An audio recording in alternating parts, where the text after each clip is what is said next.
Tatassina, justement, si on s'en tient à l'analyse que venait de faire tout à l'heure Mme Béala et M. Hubert Etondi, alors on a ces 7 ans passés par jeudi, les 7 ans que le président Laurent Gbagbo a passé à la haie, à la Cour pénale internationale, humilié, écroué selon certains. On ne peut plus les rattraper, seulement il n'en demeure pas moins que pour l'immense majorité des Ivoiriens, peut-être pas, mais des Africains en tout cas aujourd'hui, il est cette nouvelle étoile de la résistance africaine face à une certaine injustice occidentale. Oui, il est une nouvelle étoile et puis il essaye même de comprendre ce qui lui est arrivé. C'est-à-dire que dans le dernier bouquin qui est apparu le 13 décembre, Laurent Gbagbo explique. C'est-à-dire que le journaliste Mattei va rencontrer le président Gbagbo plusieurs fois et Laurent Gbagbo va justement dérouler cet agenda. Parce que moi, j'avoue qu'il y avait des épisodes que je n'arrivais pas à comprendre. Il y avait par exemple le bombardement à Bouaké. Il y avait le fameux épisode Marcoussi. Parce que c'est Marcoussi qui attache le cou du président Gbagbo. C'est-à-dire qu'on lui vide tous les pouvoirs. Attention à ce qu'on dit au Cameroun, d'aller dans une négociation dont personne ne maîtrise les tenants et les aboutissants. C'est souvent dans ce genre de choses aussi qu'on peut attacher un certain nombre, comment je vais dire, que de choses au Cameroun pour rendre la situation du président relativement inconfortable. Il explique clairement. Et surtout, il donne un détail important. C'est-à-dire que le détail déclencheur du coup d'État.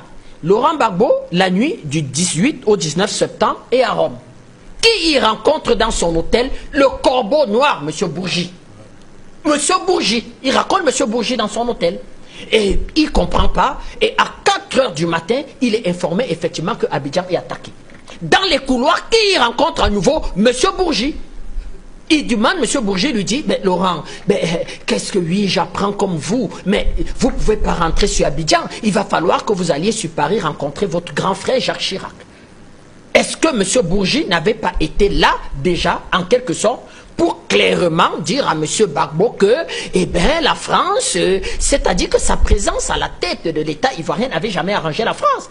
Nous avons même eu des informations qu'il se le disait, même avant que M. Gbagbo ne gagnât l'élection face au général, le général Gueye. C'est-à-dire que Paris disait, même avec cette élection morbide qu'organise le général Gueye, il faudrait plutôt que le général Gueye conserve le pouvoir. Parce que Gbagbo, la tête de Laurent Gbagbo, je ne sais pas pourquoi on n'a jamais plus à Paris.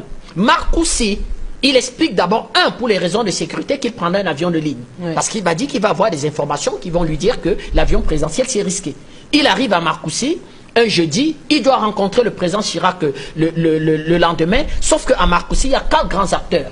Il y a M. Soro, qui à ce moment assume le rôle, en quelque sorte, de chef rebelle. Aujourd'hui, il est devenu un pasteur d'église de réveil. Il demande pardon. On peut toujours changer.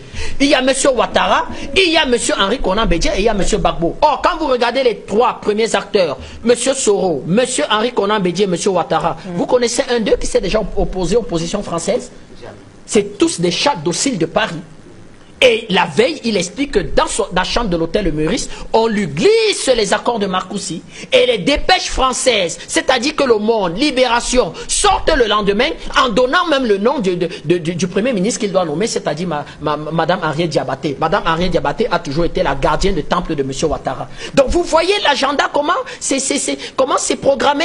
Quelques mois plus tard, il y a eu le fameux bombardement de Bouaké. Quelques semaines plus tard, il y a ce détachement de l'armée française qui explique qu'on s'est trompé en quelque sorte de direction. C'est-à-dire que les chars français vont se retrouver devant la résidence de M. Laurent Gbagbo et le général français à l'époque qui est sur Abidjan explique que non, c'est une erreur de parcours. Comment est-ce qu'on peut confondre véritablement la résidence présidentielle par une erreur de parcours? Donc cela avait été pratiquement programmé, cela avait été, sauf que le président Gbagbo va avoir des positions, d'ailleurs il explique, qui vont souvent être un peu ambiguës.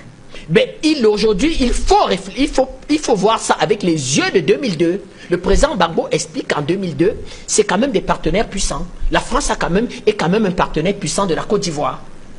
Aujourd'hui, la situation géopolitique de la France a radicalement changé et il explique que pour renverser ce rapport de force, il faut utiliser 2 choses, la ruse et la diplomatie. Et c'est pour ça que nous allons voir le président Gbagbo conforter certaines positions de Paris, ou bien des fois avoir, il explique par exemple, avoir certaines rencontres avec M. de Villepin et des responsables français sans les affronter, je veux dire que frontalement, c'est un bêté le président Gbagbo, c'est-à-dire que c'est un bagarreur. ben, il va expliquer que oui, on ne va pas me comprendre, mais en 2002, c'était compliqué. La France étant un partenaire puissant, le Conseil de sécurité, la Russie ne s'y intéressait pas, la Chine s'abstenait, donc il n'y avait que la France, la Grande-Bretagne et les États-Unis qui décidaient. Donc il va dire qu'il va vouloir utiliser la ruse et la diplomatie pour pouvoir contourner ces difficultés. La dernière des choses, c'est que il nous confirme que les hommes politiques français, pour la quasi-totalité, sont des grosses crapules. Il confirme effectivement qu'on va lui dire de financer la campagne de 2002. Il donne le lieu. Il dit la rencontre va se faire avec M. de Villepin, avec M. Robert de Bourgie. Ou ça va se faire au salon du restaurant La Pérouse, qui se trouve sur les quais Voltaire, à côté de la documentation française. Madame Calice, qui connaît bien Paris, peut retrouver ces lieux. Et tous les acteurs sont vivants. Monsieur De Villepin est vivant, Monsieur Bourgie est vivant, Monsieur Chirac est vivant. Donc quand on écoute les mallettes Takedine aujourd'hui, qui nous explique que je suis rentré dans le bureau de Monsieur Sarkozy avec des mallettes, avec Bourgie, et qu'en France, la classe politique dit Monsieur Takedine, c'est confirmé par Monsieur Laurent Gbagbo. Il le dit, il donne les acteurs, il donne le lieu du restaurant où il mange. Et on lui dit, c'est le prix à payer pour, dans la zone, pour être véritablement calme dans la France-Afrique. Donc, vous voyez donc que le véritable ennemi du mensonge, c'est le temps. Donc, on arrive aujourd'hui à comprendre ce qui s'est passé et que c'était une programmation depuis à l'arrivée du président Gbagbo pour pratiquement le faire arrêter. Donc, Mme Béala a raison de dire que il n'y a pas de justice. Ils le savent depuis qu'il est innocent. Donc, à la CPI, c'est un jeu de rôle à la CPI. C'est-à-dire, on prendra Mme Bensouda, il jouera son rôle, M. Ocampo. C'est un petit jeu de rôle. Ils savent qu'ils sont innocents, mais nous disons, nous ne lâchons pas le morceau. Nous avons des informations crédibles que 2 juges sur 3 ont voté la libération et que là, on est en quelque sorte dans des débats d'ordre purement politique. Il n'y a plus rien de droit. Donc, mettons la pression. Vous avez les détails quant à la réaction de Maître Altit? Oui, et même l'Union africaine, on profite pour dire aux présidents africains que là aussi les négociations doivent se jouer. Pourquoi l'Afrique ne parle pas d'un patriarche africain qui est dans cette situation? Le président Kagame nous explique qu'il est le chantre du panafricanisme.